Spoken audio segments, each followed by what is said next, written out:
Tempat wisata juga mati banget gitu kan, berbagai macam cara gitu udah dilakuin sama pemerintah untuk mengembalikan kunjungan wisatawan ke Indonesia baik lokal maupun mancanegara gitu kan. Storynomics tourism, susah ya? Storynomic tourism, iya Yoi. gitu. Jadi wisata yang mengandung ada isi sejarahnya juga gitu, tapi ada nilai ekonomiknya juga. Iya, yang bisa meningkatkan ekonomi kreatif lokalnya Betul. juga gitu kan. Sebagai salah satu danau terbesar di Asia Tenggara, ternyata di balik keindahan dan kemegahan Danau Toba ini ada storynomic tourism yang menarik ya, yang bisa dikembangkan. Kayak itu cerita atau legenda terbentuknya Danau Toba yang jarang diketahui oleh wisatawan itu bisa juga dibawa menjadi storynomic.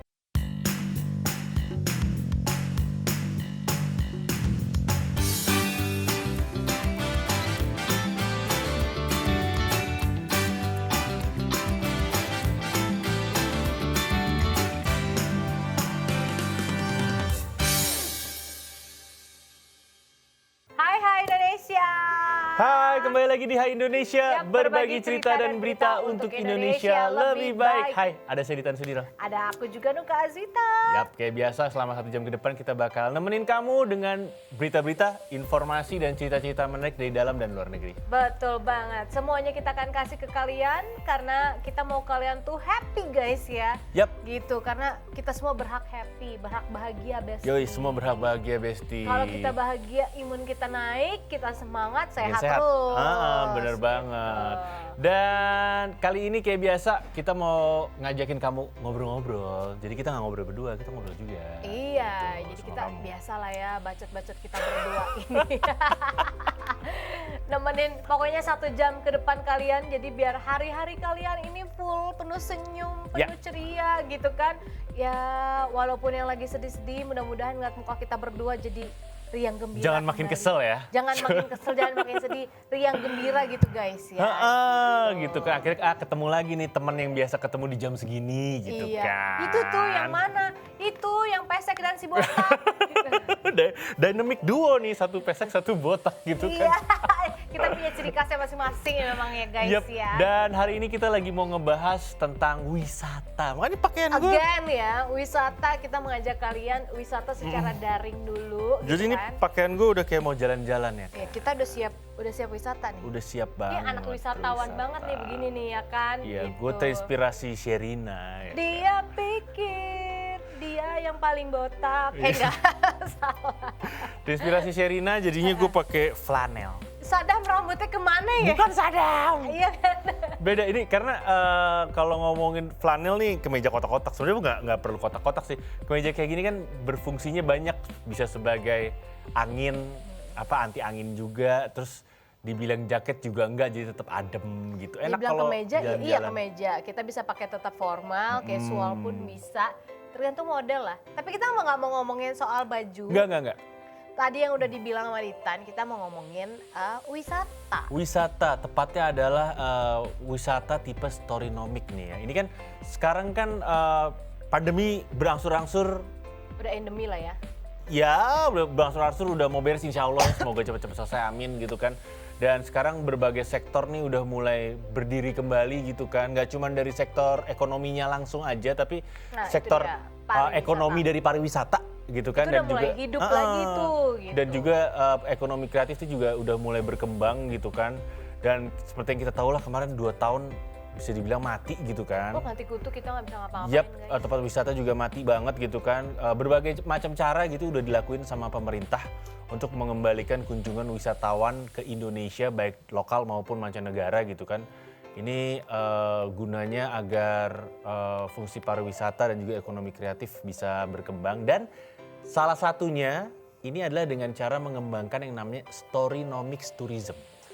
Storynomics tourism. Itu oke. kebagi beberapa kalimat tuh. Storynomics Storynomics tourism. tourism. Ada story, ada nomics ekonomi, sama ada tourism. Oke, nah jadi ini informasi aja buat kalian ya guys. Storynomic tourism ini adalah pendekatan pariwisata yang mengedepankan narasi, konten kreatif, living culture, dan juga menggunakan kekuatan budaya untuk mengenalkan suatu destinasi gitu. Iya, dan seperti yang kita ketahui di Indonesia sendiri nih banyak destinasi wisata yang memiliki nilai historis, geologis, hingga nilai geografis yang unik dan berbeda satu sama lain gitu kan. Dan dari keunikan itulah menjadikan nilai tambah bagi Indonesia dalam mempromosikan Storynomics Tourism pada wisatawan mancanegara. Ya, dengan cerita yang menarik diharapkan nantinya dapat menarik wisatawan dalam maupun mancanegara untuk mengunjungi dan menikmati keindahan Indonesia secara langsung gitu. Tapi kira-kira kalau Storynomic itu apa ya, dikemas dalam destinasi wisata itu gimana ya? Itu sebenarnya kalau menurut gue tuh udah ada ya di Indonesia. Kita sebenarnya kita nggak nyadar kayak gue waktu itu pernah ke ini apa istana di Solo, Mangkunegaran. Mangkunegaran. Itu Storynomics. Tiap masuk ruangan ada cerita. Oh iya, maksudnya yang bersejarah. kan. Jadi destinasi Storynomic tuh maksudnya yang menyuguhkan juga cerita-cerita sejarahnya. Iya, tapi juga berusaha untuk mengembangkan ekonomi kreatifnya. Jadi mungkin ibaratnya beli cindera mata. Kayak lu pernah cerita lu ke Istana Maimun. Iya, terus di lu Istana Maimun itu kan ada cerita tuh. Ada cerita. Nah, terus lu meningkatkan ekonomi kreatifnya dengan cara berfoto. Kan lu berfoto di make upin. Terus menyewa baju adatnya di sana gitu. Jadi kan membantu juga gitu ekonomi pedagang-pedagang UMKM yang ada di sana. Betul. Tapi ini pendapat gua aja, pendapat dasar. Gue nggak tahu detailnya kayak apa juga sebenarnya. Mungkin bisa jadi seperti itu juga sih kalau kita cocokologi dari kata storynomic ya kan, storynomic ya gitu ya. Story yang ada nilai ekonomiknya juga. Jadi wisata yang menyuguhkan cerita plus ekonomi. Ya. Memajukan bener juga bisa juga sih. Kayak kita berkunjung ke Istana Maimun tuh salah satunya mungkin. Dan sebenarnya kalau di Indonesia tuh semuanya udah ada storynomics ya kalau menurut gue. Contoh kalau kita ke Sumatera itu ada yang namanya siapa tuh anak durhaka? Malin Malin Kundang. Nah, lu tahu kan kalau itu patung bikinan? Ya, itu bikinan, gue udah baca artikelnya. Gue baru baca, tepat. Gue baru baca. Jadi patung yang selama ditunjuk itu ternyata bikinan biar kita inget. Dan ternyata cerita Malin Kundang itu di deket ASEAN tuh banyak. Di Filipina ada juga, di Malaysia ada juga. Ceritanya beda-beda tapi. Ceritanya tentang anak durhaka pasti banyak aja. Ceritanya beda-beda gitu kan. Nah jadi menurut gue tuh patung itu udah kategori storynomics juga. Kan tuh patungnya tuh foto mau nggak mau jajan ibaratnya kayak gitu. Ya bisa jadi ya gitu kan. Jadi kalau kalian penasaran sama guys, kita juga penasaran guys gitu kan. Storynomicnya tuh yang seperti apa sih yang memang benar-benar kental gitu ya kalau kita bisa menemukan di wisatanya Indonesia. Contohnya kayak gimana sih sebenarnya? Contohnya kayak gimana gitu. Nah mungkin nanti kita akan kasih tahu ke kalian lagi tentang detail Storynomic itu seperti apa. Tapi kita break dulu sebentar seperti biasa. Dan kemana-mana tetap di Hai Indonesia. Berbagi cerita dan berita untuk Indonesia lebih baik.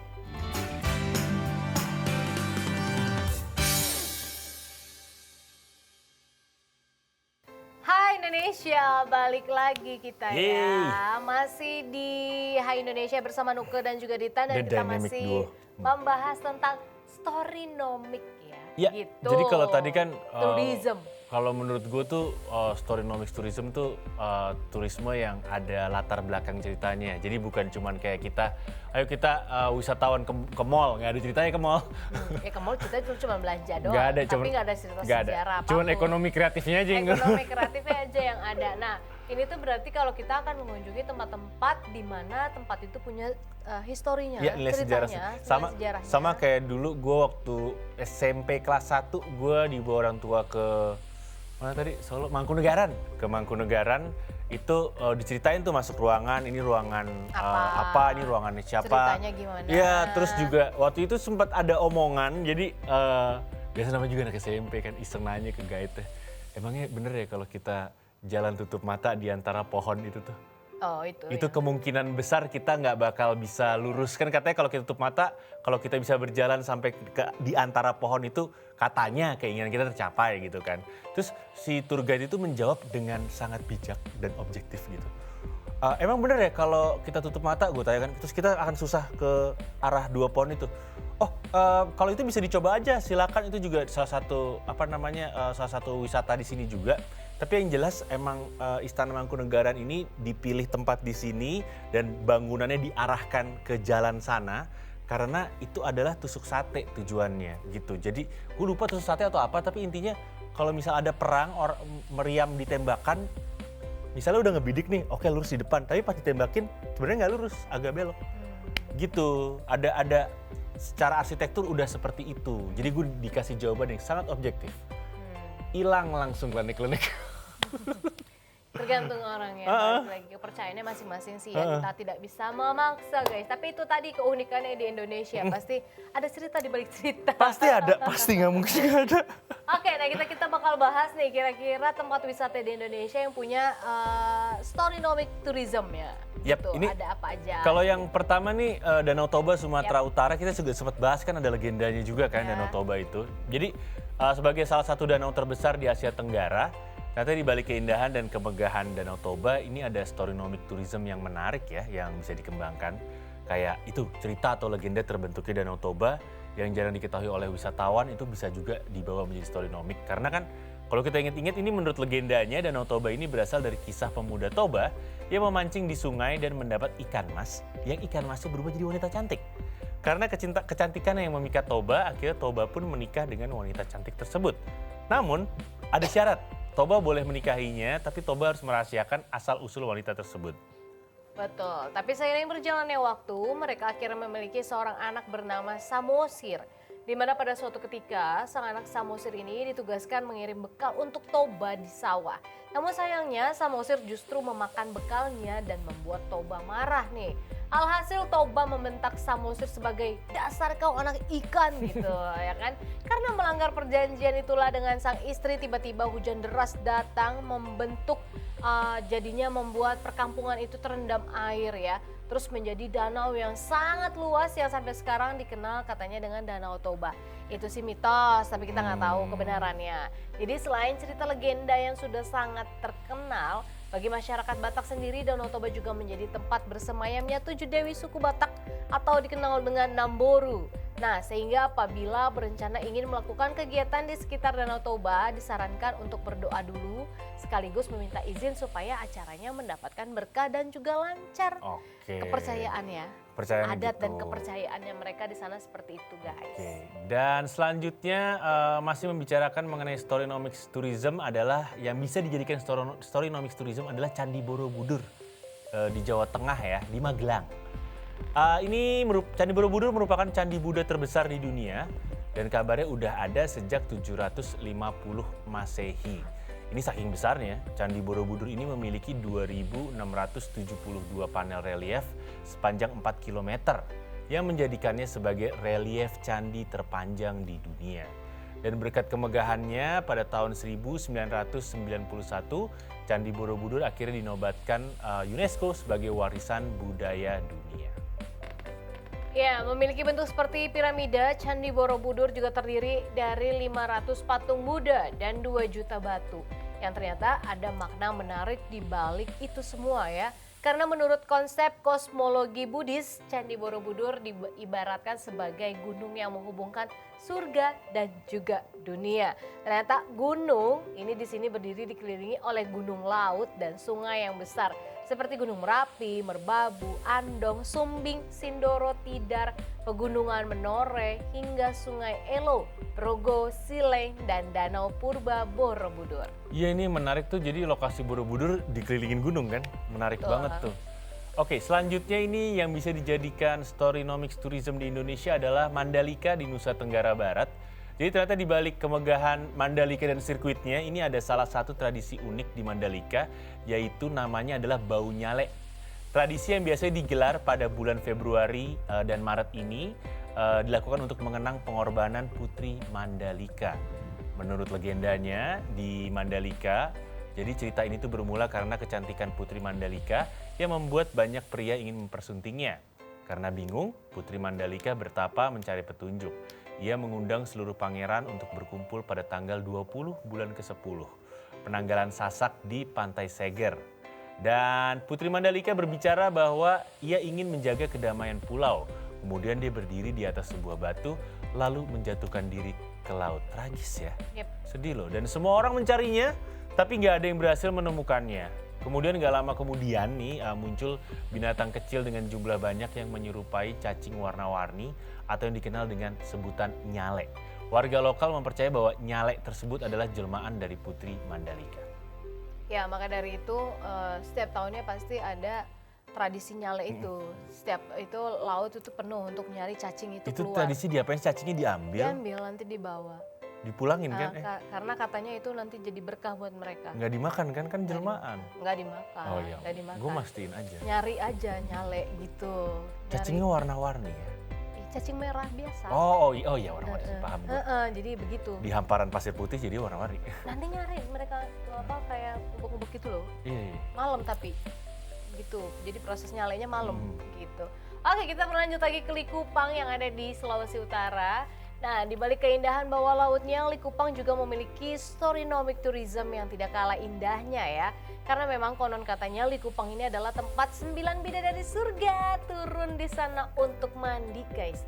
Dimana bidadari tersebut turun ke Likupang untuk mandi di telaga milik petani yang bernama Mamenua.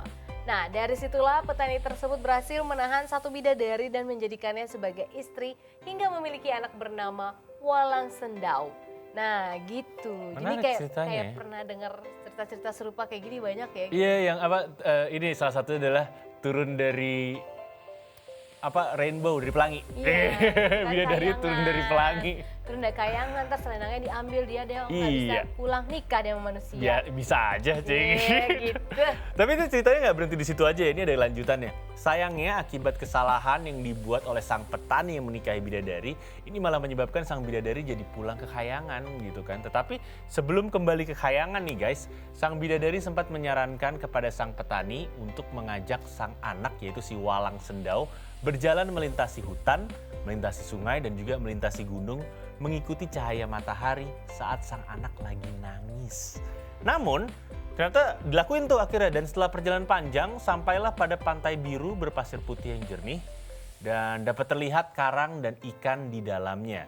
Nah, dari situlah perjalanan panjang menembus hutan, sungai dan gunung langsung terbayarkan ketika melihat langsung potongan surga yang jatuh ke bumi, yakni Likupang. Keindahan pemandangan Likupang.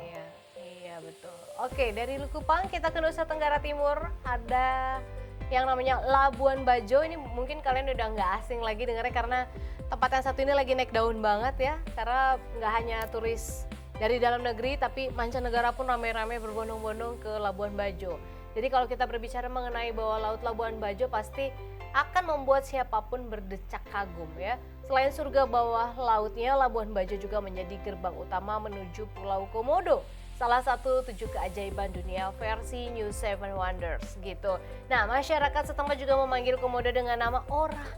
Orah gitu kan. Karena kalau menurut kepercayaan masyarakat lokal, panggilan Orah ini bermula sejak seorang putri bernama Putri Naga menikah dengan pemuda pulau seberang yang bernama Moja gitu. Oh, oke. Dan Komodo dipanggil Orah ya sebutannya. Dan melanjutkan cerita tersebut dan akhirnya pernikahan mereka pun dikaruniai 2 putra kembar, yakni Orah dan juga Gerong.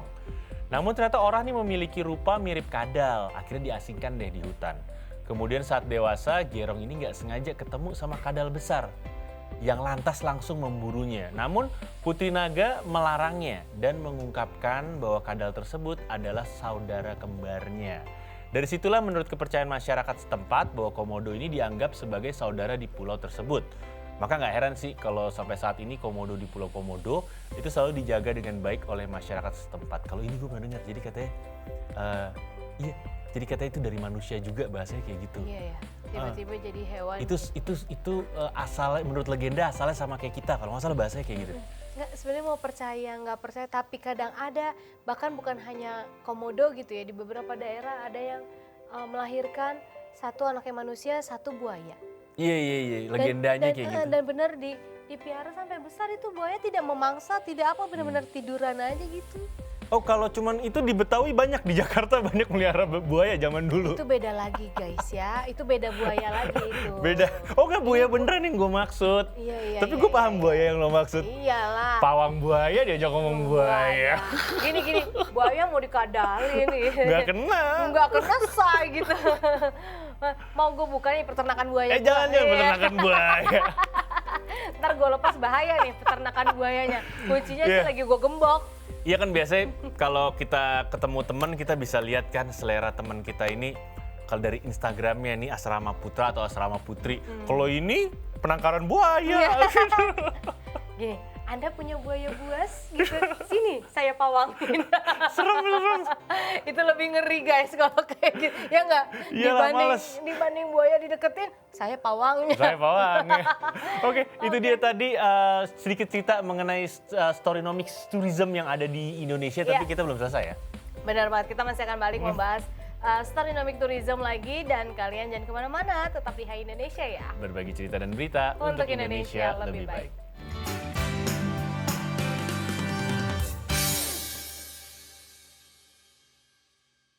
Hai Indonesia. Hai. Kita balik lagi Yes. guys. Kembali lagi di Hai Indonesia, berbagi cerita dan berita untuk Indonesia lebih baik. Masih ngomongin tentang Storynomics Tourism. Susah ya? Storynomic Tourism. Iya Yoi. gitu. Jadi wisata yang mengandung ada isi sejarahnya juga gitu, tapi ada nilai ekonomiknya juga. Iya, yang bisa meningkatkan ekonomi kreatif lokalnya Betul. juga gitu kan. Nah ini kalau tadi kita udah nyebutin, kita tadi nyebutin mana? Nyebutin Sulawesi, tempat-tempat. Mandalika, Mandalika, Sulawesi, Labuan Bajo, NTT, iya, Borobudur juga Borobudur. ya. Nah kali ini kita ke Jawa Tengah nih. Ini ada yang namanya Rambut Gimbal Sikidang Dieng. Ini wilayah di Kawah Sikidang, ini merupakan salah satu destinasi wisata unggulan yang letaknya ada di kawasan dataran tinggi Dieng. Jadi pesona Kawah Sikidang ini bukan cuma fenomena vulkanologi aja yang berupa air belerang yang mendidih ya, melainkan ada juga sebuah Storynomics tourism menarik, yaitu dari rambut gimbal yang dialami oleh sebagian anak-anak lokal. Iya. Ya gue pernah denger tentang ini. Iya memang. Dan Jadi- kenyataannya kayak gitu, mereka rambutnya gimbal-gimbal. Iya bingung, yang lahir di situ kan, Iya, wilayah situ yang kan. asli Dieng. Jadi bahkan hingga saat ini nih fenomena tersebut masih terus berlangsung dan belum ditemui penjelasannya secara ilmiah. Tapi kalau menurut kepercayaan masyarakat Dieng, anak-anak berambut gimbal ini merupakan titipan dari Kiai Kolodete. Jadi menurut legenda Kiai Kolodete ini merupakan seorang punggawa pada masa Mataram Islam zaman dulu. Kiai tersebut mendapatkan wahyu dari Ratu Pantai Selatan untuk mensejahterakan masyarakat Dieng. Iya, jadi sebagai penanda, beliau pernah menjadikan rambut gimbal sebagai tolak ukur kesejahteraan masyarakat Dieng. Jadi sejak saat itulah selalu muncul anak-anak berambut gimbal di Dieng maksudnya ya. Nah karena memang dianggap sebagai titipan penguasa alam. Jadi umumnya anak-anak dengan rambut gimbal di sana akan dimanja oleh orang tuanya, dan mereka juga harus menjalani ruatan terlebih dahulu supaya rambutnya tidak lagi gimbal. Dan biasanya proses ruatan rambut anak gimbal di Dieng ini digelar layaknya upacara adat yang memang rutin digelar setiap bulan Agustus. Uniknya lagi, milenial, sebelum rambut anak gimbal ini dipotong, para orang tua harus menuruti keinginan si anak. Kalau anaknya ngadi-ngadi gimana? Mintanya macam-macam. Pokoknya yang gue inget tuh acara tradisi tersebut, acara apa sih namanya, ruatan atau selamatan tersebut, nanti rambut anaknya dipotong dikit. Gue pernah lihat di berita. Gitu kayak ya syarat aja kali. Gue pikir bakal digundulin. Mungkin kayak ada yang digundulin, cuman yang waktu itu gue tonton dipotong dikit. Gue inget banget beritanya. Oke, selanjutnya kita ke Jambi. Ini ada yang namanya Danau Kacok ya. Danau Kacok ini berada di kawasan Taman Nasional Kerinci Seblat, dan Danau Kacok ini memiliki air sejernih kaca. Oh, kacok adalah kaca. Kalau kita kan sih ngaco loh ya. Gitu. Makanya ini ngaca ya. Dan ternyata kalau malam tuh tampak semakin indah ya. Berbeda dengan danau pada umumnya di Indonesia, Danau Kacok di Jambi. Ini bisa memantulkan cahaya terang kalau di malam hari, khususnya saat bulan purnama. Tapi ternyata di balik keindahannya, ini Danau Kacok juga menyimpan cerita legenda yang bisa jadi modal Storynomics Tourism sebenarnya. Jadi menurut legenda setempat, legenda lokal ya, konon katanya dahulu tuh hidup seorang raja bernama Raja Gagak. Beliau memiliki seorang putri cantik jelita bernama Putri Napal Melintang. Napal Melintang namanya. Karena kecantikannya, banyak pangeran yang menitipkan upeti berupa emas dan intan sebagai tanda ikatan janji. Ternyata Raja Gagak yang kebetulan sangat tamak ya, kebetulan itu menerima semua upeti tersebut, semua diambil. Hingga suatu ketika Raja Gagak kebingungan memilih pangeran mana yang boleh mempersunting putrinya, karena semua udah diambil upetinya gitu kan. Akhirnya sang raja membawa lari sang putri dan menyembunyikan intan dari para pangeran dan juga emas ya di dasar danau.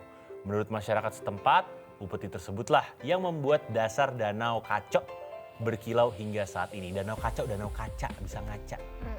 Tentu nggak dicari-cari orang nyari harta karun tuh di danau ya. Iya, gak ada yang nyoba. Takut kali ya. Oke, selanjutnya ada anak Raden di Baturaden, Jawa Tengah. Ini menjadi salah satu andalan pariwisata di Jawa Tengah ya. Karena Baturaden juga menyimpan storynomic tourism yang romantis sekaligus tragis nih. Karena menurut ceritanya, kata Baturaden tercetus dari nama sepasang kekasih yang tidak direstui cintanya. Raden adalah nama putri raja yang jatuh cinta kepada Batur, perawat kuda kerajaan. Keduanya akhirnya menjalin hubungan nih secara diam-diam, kalau kata anak sekarang mah backstreet gitu ya. Karena nggak ada restu dari sang raja. Hingga suatu hari akhirnya Batur dan Raden memutuskan kawin lari dan dianugerahi seorang anak. Namun dalam pelariannya keduanya diketahui pihak kerajaan dan sang putri dijemput paksa. Penjemputan itulah yang akhirnya menimbulkan pertempuran yang menewaskan Batur akibat tancapan keris sang raja. Nah, melihat kejadian itu, Raden pun ikut bunuh diri dengan menancapkan keris ke tubuhnya. Konon kisah cinta sejati inilah yang membuat kawasan wisata tersebut dinamai Baturaden. Oke, dan unik ya, jadi ini seorang pengurus kuda bernama Batur. Kalau secara harafiah diterjemahkan, Batur itu ini asisten memang. Iya. Makanya agak unik ya. Namanya Batur ya, juga. Jangan-jangan nih kalau menurut saya ya legenda-legenda Indonesia yang ada binatangnya tuh mungkin sebenarnya manusia cuman dibikin hewan aja. Kayak komodo gitu. Iya, bisa jadi. Mungkin ya gitu kan. Dan selanjutnya ini ada yang namanya air terjun Coban Rondo di Jawa Timur. Letaknya ada di Kecamatan Pujon, Malang. Air terjun Coban Rondo ini nggak pernah sepi dari wisatawan guys. Selain memiliki keindahan, air terjun Coban Rondo juga memiliki cerita legenda yang menarik sebenarnya ya. Jadi diceritakan air terjun Coban Rondo ini berawal dari sepasang pengantin baru. Sang perempuan bernama Dewi Anjarwati dari Gunung Kawi dan suaminya Raden Baron Kusuma dari Gunung Anjasmoro. Dalam perjalanannya menuju Gunung Anjasmoro, keduanya bertemu dengan Joko Lelono. Ia terpikat dengan kecantikan Dewi Anjarwati dan berniat untuk merebutnya dari Raden Baron. Kemudian perkelahian pun terjadi dan Dewi Anjarwati bersembunyi di bawah sebuah air terjun. Namun dalam perkelahian itu yang akhirnya menewaskan Joko Lelono dan Raden Baron ya. Karena suaminya meninggal dunia, Dewi Anjarwati akhirnya berstatus sebagai janda. Atau kalau dalam bahasa Jawa secara harfiah itu adalah rondo ya. Hal ini membuat air terjun tempat Dewi Anjarwati menunggu suaminya disebut dengan air terjun Coban Rondo. Oh oke, itu dia ya asal mulanya. Awal sejarahnya. Oke, sekarang kita ke Bogor, Jawa Barat. Ini ada pohon jodoh di Kebun Raya Bogor guys ya. Katanya memiliki luas sekitar 87 hektar. Kebun Raya Bogor juga menjadi habitat dari 12.531 spesimen tumbuhan. Tapi di balik itu semua, destinasi wisata di Bogor ini memiliki cerita yang cukup menarik nih. Hal ini berkaitan dengan sepasang pohon di Kebun Raya Bogor yang disebut pohon jodoh. Pohon ini sebenarnya adalah pohon beringin yang disebut pohon wanita dan pohon meranti tembaga yang disebut sebagai pohon prianya.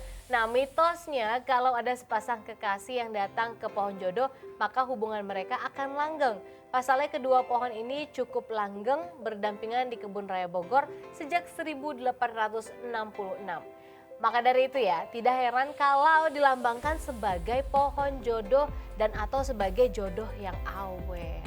Jodoh yang awet. Berarti kalau nanti punya pasangan bawa ke situ kali? Iya, biar berjodoh. Biar berjodoh. Kalau sampai putus berarti hoax nih. Tapi gue penasaran nih, gue baru tahu ada pohon jodoh di... Gue pernah dengar sih, ini kayaknya kategori storynomics juga nih. Storynomic banget gak sih? Kayaknya. Gitu. Gue yakin pasti udah banyak orang yang datang ke sini terus foto sama pasangannya. Bisa. Biar langgeng. Tapi gue pengen tanya gimana langgengnya sampai mana? Sampai halte mana? Atau udah sampai gedung pelaminan? Bubar jangan-jangan ya.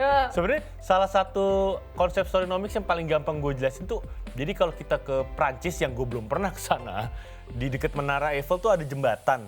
Nah, jembatannya itu di kanan kirinya itu jadi temboknya, relnya itu dibuat dari kawat-kawat yang dikaitin standar gitu loh. Oke. Nah, kawat-kawatnya itu entah kenapa sama orang-orang nggak tahu siapa yang mulai, itu di ini. Gue rasa yang mulai adalah tukang pedagang gembok ya.